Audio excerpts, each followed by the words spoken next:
In recent videos, I've been speaking more and more about how the human being doesn't just have one soul.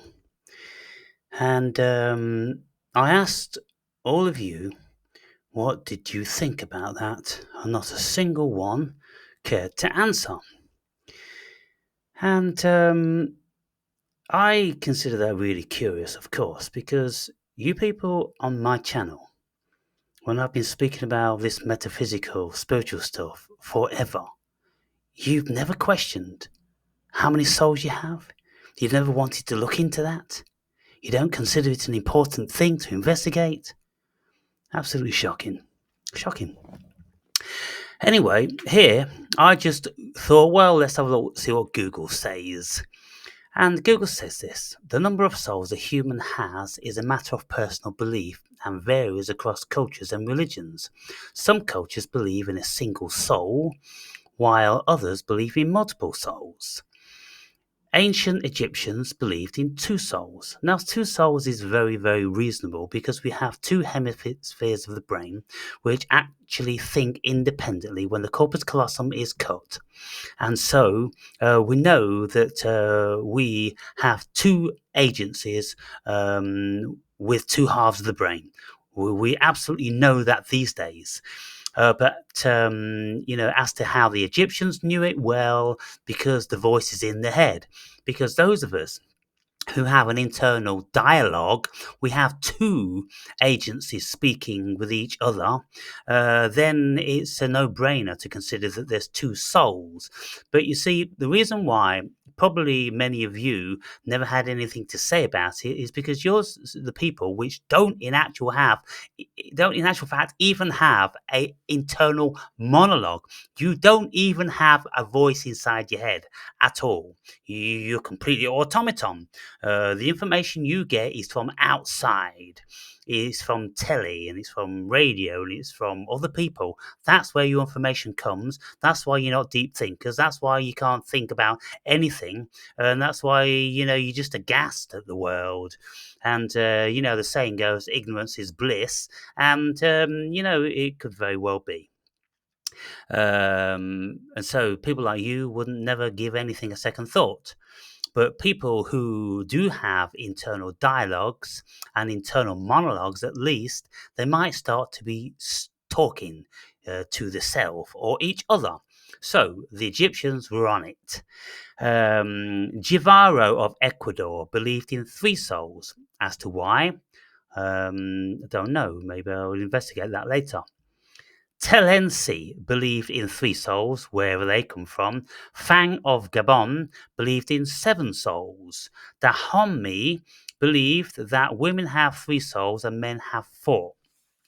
The belief in multiple souls is also known as soul dualism, dualistic pluralism, or multiple souls. In this belief system, the soul is associated with body functions, while the other can leave the body.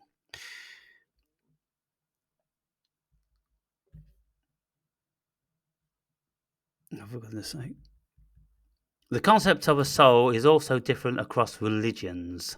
Christianity, Islam, pagan belief systems believe in the soul's existence in another world. Hinduism and Buddhism believe in reincarnation. Soul dualism, also called dualistic pluralism and multiple souls, is a range of belief that a person has two or more kinds of souls. In many cases, one of the souls is associated with the body functions, body soul, and the other one can leave the body, free soul or wandering soul. Now, of course, you can see from this that it's an open book, people. And for those of you that have never considered that what I've been saying has any validity to it at all, well, hopefully now you'll really start to rethink things, if at all, and indeed you do think, and if indeed any of this stuff is remotely interesting to you. But as you seem to keep clicking on the fucking videos, then one would think so, unless of course you're just complete automaton and you just fucking do it because that's what automatons do. Bizarre as fuck. It's bizarre as fuck, people, as far as I can see. And it's bizarre as fuck why any of you haven't thought, I want to talk to this guy, because nobody's ever spoken about this stuff before. You know, I've always been convinced that there's been many souls and spirits dwelling within me. And you know, now this dude, Awake and Brave, he's speaking about it, he's writing books about it, and all these other sort of shit. I want to talk to him about it. But no, none of you. Not a single one. So, well, this is the prerogative of genius, isn't it? The genius are out there on the fucking own. And so I'll be writing my book about it, and probably it'll be the first of its kind in the Western world. And in 2,000 years' times, it'll be a world's bestseller, because some people will say this guy knew where it was fucking at. What was wrong with those sleeping fucking drones back in the day? Yes, another belligerent and demeaning video from the Awake and Brave. What the fuck do you want from me, people? What the fuck do you want from me? You know, incredible, isn't it? So, anyway, the reason why I know that there are many souls is because I look inside, I feel inside, I think about all these things. We think, there's many, there's legion in here, people. There's fucking legion. And there's all different sorts of souls which have their own vocation. It's like craftsmen at a fucking fair. You've got the soldier, sailor, the tinker, and the fucking candlestick maker. You've got all of these within us. Anything that we do invariably pertains to a soul. If you're a builder, you've got a fucking building soul. If you are an artist, you've got an artistic soul. If you're an adventurer, you've got an adventurous soul. These souls, these entities, they enter into the physical form to have an experience vicariously through the human body. And when I was taking Amanita muscaria, the red and white mushroom reputedly to be poisonous, which is complete bollocks because it's not. Apparently, you need to eat 15 kilos of that mushroom raw before it'll kill you. Well, if you eat 15 kilos of fucking chocolate, that'll kill you too. And so the amount of bollocks that we've been told all of our lives, people, it's fucking shocking. But when I was taking the Amanita muscaria, on one particular occasion with 20 grams, I had a Viking living vicariously through me for about 10 minutes, then a wolf, and then a primal man. And they all took their turns in living vicariously through me, and I could feel them in my body. And my body was being used by them to express themselves, and it was absolutely incredible. And I could almost see my consciousness was filled with their environment, with their epoch, with their lives, and that's why I embodied them and I acted them out. And so I know that to be so. And then when we have negative energies, demons enter us through whatever circumstance, that is so. I've had Jesus enter me, I've had Yahweh enter me, I've had angels enter me, I've had all different sorts of, varying facets of angels and demons, ladies and gentlemen. Very few on the demonic side, but it depends what you engage with.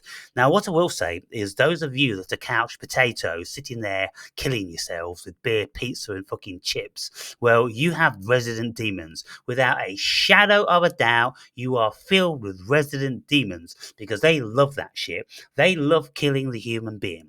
And so they will do everything in their power. It's their job, it's their task to go, yeah, come on, one more beer, one more bag of chips. Yeah, eat that cream cake. You know you want it. Come on, let's do it. That's what they do, people. Whereas the benevolent spirits will say, hey, let's go fucking walking in nature.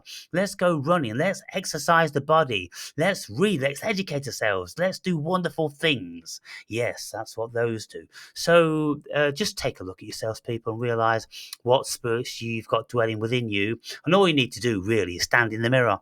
If you've got an ugly ass fucking face, which is all bitter and twisted, then you've got devils in there. If you've got a very pleasant, uplifted face, then you've got angels in there. there. If your body is fat as fuck and weak and bent and twisted and all that, well, you've got demons. But if your body is fit as a fiddle and all good shape, then you've got fucking benevolent spirits. It's as simple as that, people. Fucking hell. You know, when's the world going to get round to this shit? When are real people going to start talking about it? When the biggest brains on the planet, so-called, are going to start talking about this? When's Yuval Harari going to start talking about it? When's Sam Harris? When's Jordan Peterson? You know, when's Richard Dawkins? When are the Weinstein brothers? You know, when are these people going to start speaking about something really fucking relevant and interesting to the human being, instead of just milking the fucking proverbial cash cow like a bunch of taking fucking hideous fuckers? That's all they're doing. They're just buying a bigger house, a bigger house, a bigger house, a bigger car, more silk fucking suits. It's pathetic. It's pathetic. And the fucking Muppet muggles will continue to buy their fucking books and buy tickets to go and sit in front of an audience to listen to them talking about a complete and utter crock of shit. If you listen to conversations with Peter and Sam Harris, you will come out of that and you'll go, well, what did I learn? What did they speak about? And they never actually spoke about any fucking thing. They were just wanking, weren't they? Wanking each other's cocks for $100 grand a session. Go figure, people. It's the state of the fucking world. Bye.